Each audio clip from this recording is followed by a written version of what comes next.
Okay. Yes, so I'm Markus. I forgot my little name tag, so take my word for it. We'll find my book. Okay, so we have a little language called CoFelspar, which is aimed at writing this sort of array computations. And these computations are pure expressions over immutable arrays, and they support the sort of high-level combinators that you're using, Haskell, like math and Sigwit and so on. And they run in our program model called proc. Now, unfortunately, when we write our computations with combinators like this, we lose control over the memory allocation, the evaluation order, and so on. That's all left to the compiler. So, to address this problem, CoFelspar complements its array computations with this high-level system with explicit memory control, where you have combinators like manifest, which says that you take this expression, evaluate it, and put it into a freshly allocated array. Manifest doesn't change the meaning of the computation. That's still the same as before. So you can sort of think of it as being equivalent to return. Right. And we can tell our compiler to compile this, and we get the following code out. Now, this sort of looks like C code. It's not. It's my own little low-level representation of an imperative language like C, but it's very similar to C. And if we look at the code, we can see that, well, this array computation is fused together into a single expression, and our manifest combinator has generated this new array out, and it's going to use it to store the result, and it's made this little for loop to populate the output expression. So while Fusion helped us get rid of most of the intermediate data types we needed to compute this out array, we can't get rid of all of them, because the function needs to put its result somewhere, and manifest always allocates a fresh new array. But if you look at just the code here, there's really nothing stopping this from being run in place instead, right? We could just as well have written the result of this expression back into the R instead, right? So this is the sort of memory reuse that I want to be able to express. So I took CoFelspar and I extended it with the notion of virtual copies, which will be the focus of the remaining talk. As an example of what we can do with these copies, well, we can take our previous example and modify it so that now we reuse the input array R to hold the output. So we use our new recycle combinator, which simply says take this expression, evaluate it, and put it into the array, giving us the first argument. And again, we can compile it, and we get the following code out. Where we should notice the one crucial change in this program compared to the previous one is that our output array is now a V copy of the input array R. And virtual copies with this V copy statement is what gives us the ability to express memory reuse. Right? So while the result of V copy appears to be an array that is a copy of the input array, it's not really. There's no copy going on at all. It's just an alias to this input array, or rather it's a second pointer into the same underlying array in memory that R had. Okay? But provided, of course, that the user doesn't use this R array later on in the example, this behaves exactly like the previous programs we saw. Right? Had we, however, instead decided we wanted to recycle this array, we'd get the following program out. But this program doesn't calculate the same function as the previous one, right? Because this value is being overwritten with stuff inside this loop that we later on wanted to read, right? And in fact, our compiler would notice this change in behavior and just mark this program as unsafe and reject it. I'm telling you about it. So, if you want to reuse the second array bird, what we need to do is, well, we need to read the results array from both ends at the same time, going to the middle of the array and stopping, right? So that we won't overwrite any values. This is sort of exactly what you do normally when you want to do an in-place array reversal. And we can actually assign arrays these sort of particular evaluation orders by using yet another combinator, namely the pairwise combinator. So this is a function that takes another function as its first argument, and this first function is then the function tells us for each index which pair of indices we should consider at the same time, And then the second argument is the array which we should apply this evaluation order to. The implementation is fairly straightforward. We just create a new array given from the description of the first one. And we have this for loop to populate it, so we go through every index, and then for every index we use the indexing function to figure out the pair of indices considered at the same time. We read those, and that's basically it. We just skip every pair of indices where the first index is created and the second one. And this allows us to do exactly what we wanted to in the previous example. We can tell recycle to, you're supposed to store this and but before you do, you're supposed to use this evaluation order. It says read the array from both ends, and since we stop when this I index becomes greater than the second index, we're essentially stopping at the middle, which is what we wanted. And yes, we can compile this just like before, and we get the following code out, which is now accepted by our compiler as safe, and everything's fine. And yeah, like before, this program behaves exactly like the other examples. So even if we annotated it with recycle and pairwise and so on, nothing's really changed. And in fact, even though the function now operates in place, it's still safe because our compiler will check that executing our function in place doesn't change its semantics. So you can mentally replace all recycles with manifests when you're developing stuff, and you'll be perfectly fine. Okay, and we believe that this gives us a nice approach to writing in-place array computations, because you just start with a clear function description like you're used to, and then you just tell the program how to populate the output array safely. And that's basically it. And normally when you do in-place algorithms, and you define them imperatively, getting the order of operations right can be quite tricky, and it's a lot of bugs comes from getting that right. And in our approach, well, the order of operations is clearly separated from the semantics, and it's guaranteed to introduce no new bugs at all into the code, so we really don't have to worry about any side effects from using manifest or recycle or pairwise or whatever. Okay, so I talked a bit about marking programs as safe, and I'm marking programs as unsafe. So what does it really mean that a program is safe? How does it mean that it's unsafe, and so on? Well, as it turns out, a program, or well, the illusion of virtual copies can only really be broken in one specific scenario. And that is when you have two arrays pointing to the same underlying array in memory, and then you try to write into one of the arrays at some index I, and later on read from the other array at the same index I. Because then you get the wrong value back and the illusion is broken, right? So all we need to do really is just make sure that this never happens. Simple, right? So, to explain how we do that, we're going to look at an example again. And this is the example from before where we try to recycle the array, but before we added pairwise. Right, so what we want to do really then is to check that our illusion of bcopy illusion holds in this example for this specific index we're going to check, called checked index, and I set it to 0 in this example. And we do so by transforming this program in the following way. So, we start out, and for each array in our program, we add a readable flag or a Boolean variable that says, well, it's true if it's okay to read that array at this checked index, and it's false otherwise. And whenever we copy an array, well, we copy this readable flag as well. And then, whenever we try to write an array, we have to be a bit careful, because if you're writing to the index we're checking, well, then it's safe to read from the array that you wrote to, because you just get the value back that you just wrote. This is what we expect. But you can't read from any alias at this index now, because we have overwritten the value. You'll get the wrong result back. Okay?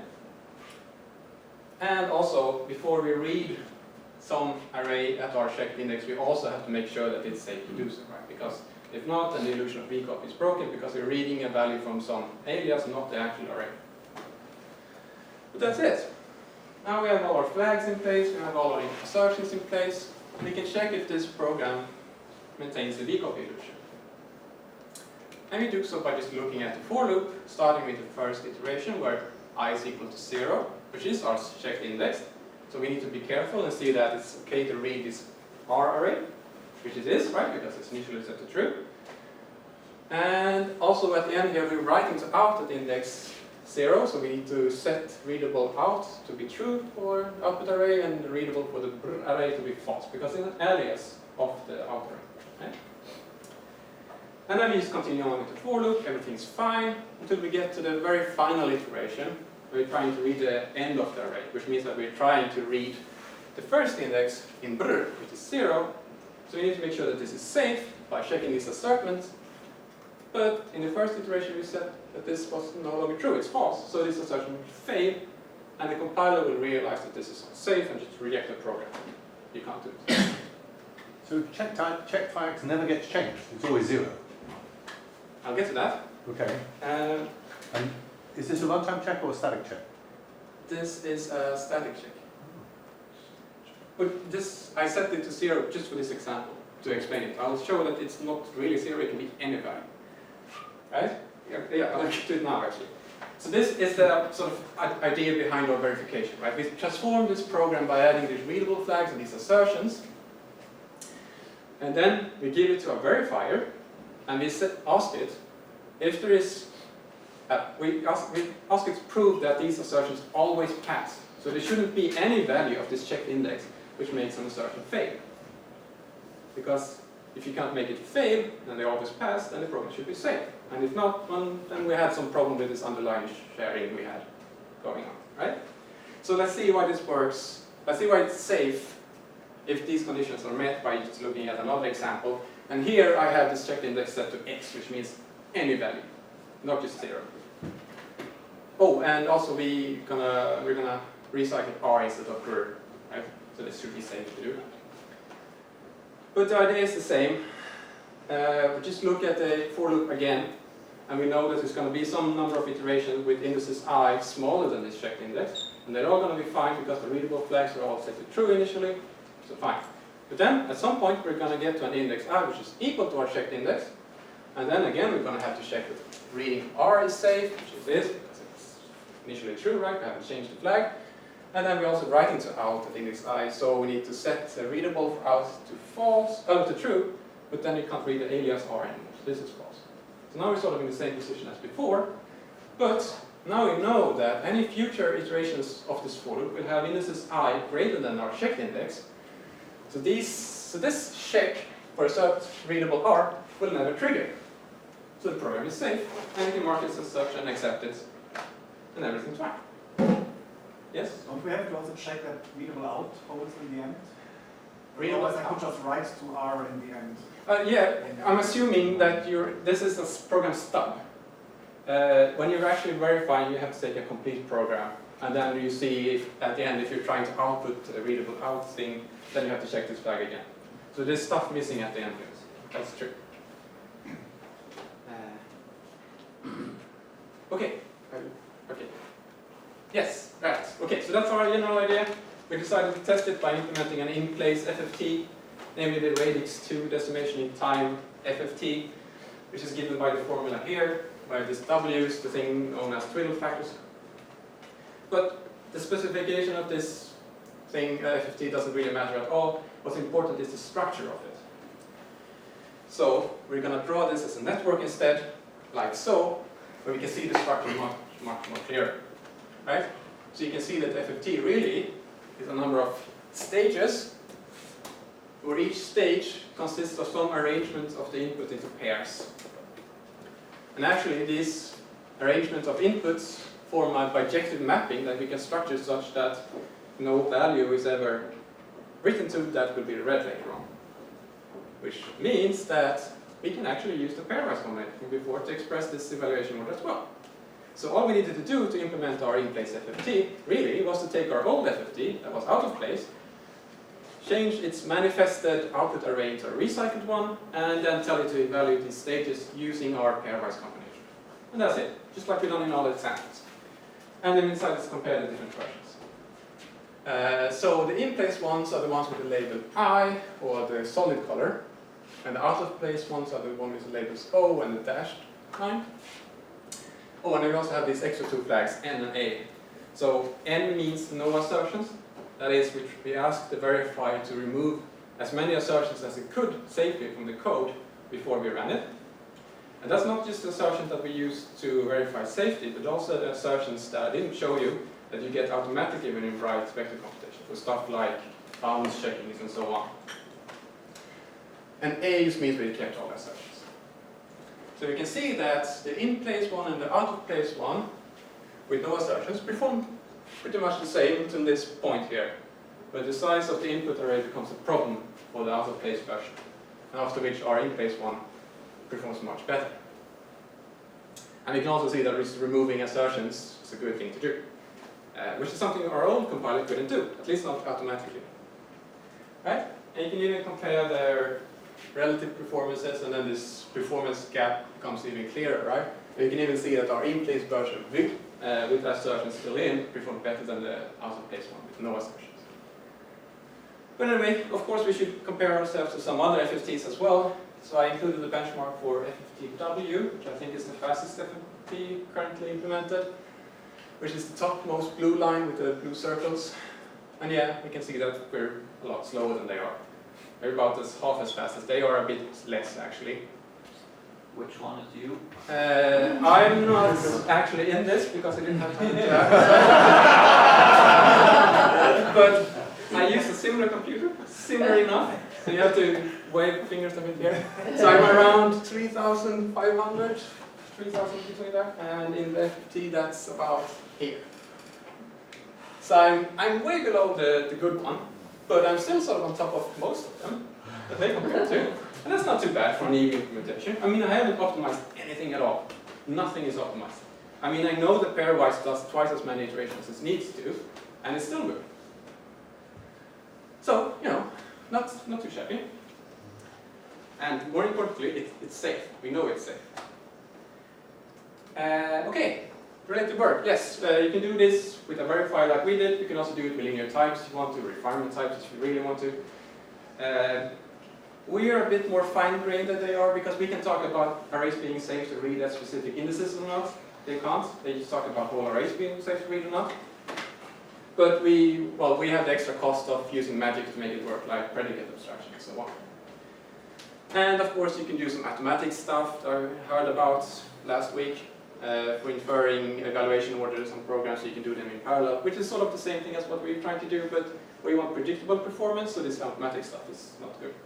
At least not for those complex problems like this one. And of course, we need to test this on more examples than just an FFT, because the FFT is sort of good for us because it has a very nice structure we can exploit. There might be some things that we can't exploit as well. I'll need to find that out. And of course, the code is online, so you can check it out if you want to. So that's all I have to say.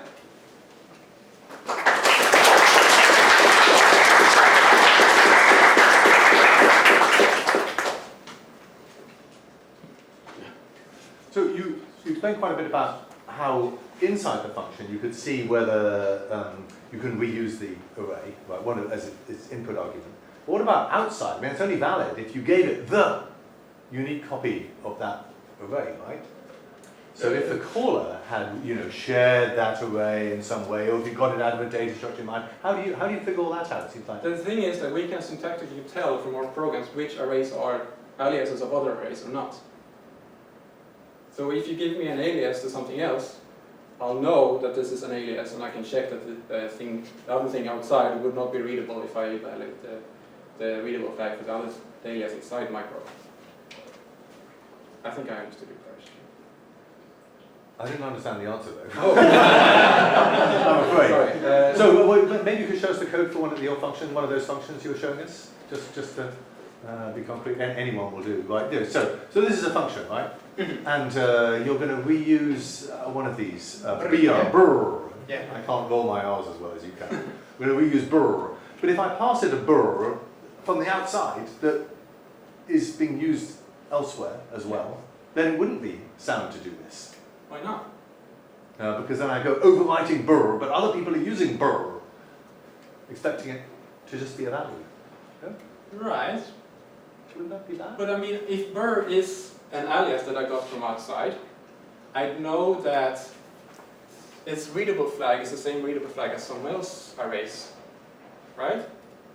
So if I falsify this thing, I know that this alias is no longer readable, which means I shouldn't be readable, because it would be added to here. Right? So if brr is an alias I get from somewhere else, then out is an alias of brr, and when I do this, I say that this array is not readable, but all of its aliases are no longer readable. So I wouldn't just add readable Burr here. I would know that Burr is an alias for somewhere else, and I would add that also. The other thing here. So you need to globally know all aliases? Yes. In general, a large program, that's not feasible, right? Maybe. I don't know. It has worked so far. How large are the whole programs? Well, I mean, Another way to say it is that supposing this is a function, you're compiling code for it. You're compiling code that's going to update Burr in place. But then some of the calls do pass a unique non-alias Burr, and other calls pass an alias Burr that's being used by something else as well. So it's as if you need two copies of this function, one that does update in place and one that doesn't, don't you? you know, I probably need to think about this a bit more than just when I'm saying. Yeah, okay, maybe we could sit with a bit of paper and look at the example. Have you perhaps anything very interesting to say what happens if you want to multi-thread these sort of operations? So we have threading in conf-spark, but I sort of gave up on it to finish in time, so I haven't actually explored it. But yeah, I could do something, I guess, but it's it would be difficult, I guess. It's the same problem. If I may make a second comment, so to some degree these sort of problems have a very general structure, namely that you want read and write locks of any copy or alias that you have created. Yeah. And you could go back to like the fax locks manager paper from 1980s and see very general principles about what information you can exchange efficiently. Ah. And that would also answer your question, because all access to the data would be accompanied by taking a lock, and the lock sometimes can be very, very coarse, and so there's very little overhead. And in the nasty cases, the locks become very fine. Okay. There is some enjoyment with the Bliss programming language from 1980s and PMS. That's before I was born, so I haven't. Oh, wait, that's no excuse. No.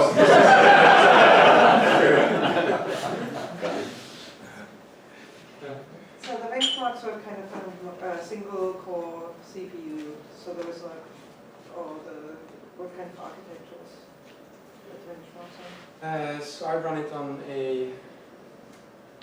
on this computer, but I'm compiling it as a single core program. Mm-hmm. I'm not doing any threading or difference or stuff like that to get it to run. And yet you're not targeting GPUs or anything like No, that? I haven't added GPUs yet. So CoFelsbar is a language meant to do co-design, but I've implemented this sort of verification stuff on the generic parts of CoFels, but I can go into both software and hardware, so I haven't really been able to do stuff that's meant to be run on GPU specifically yet. Because we found, like with Accelerate, I mean, which targets very different architectures, that for the GPU, for this Saltmarsh example, for example, which Trevor showed, where you kind of produce a huge number of intermediate arrays, and I thought Accelerate would really kind of suffer compared to the reference implementation, which did all in-place updates. Right. And we found that actually it's a lot faster to not do in-place updates. Oh. I think because you have a lot of effects, like low-level architectural effects and the cache lines and things like that. So at least like it really, when I looked at their code and I thought about what Accelerate would generate, I thought, well, it would be a lot worse. But sometimes it's really kind of counterintuitive because we take that for granted that in-place updates are always faster. Sure. And then I think some kind of like architectures that's surprisingly not the case. That's why it's a good idea to have this controller that I wanted to. So you can decide if you want to manifest or recycle, and you can make some compiler classes that tries one and goes back and changes and stuff like that. But yeah, I haven't run into a problem yet where in place is not fast, but I guess I will.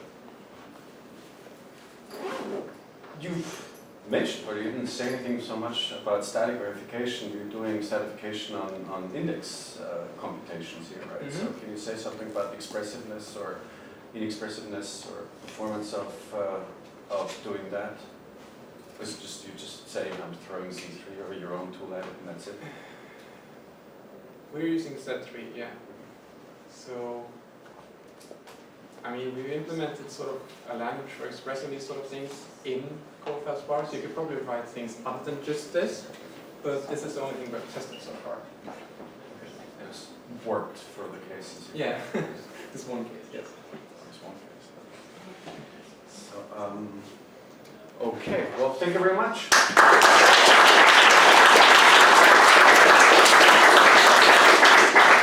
Before you leave, 2 quick announcements.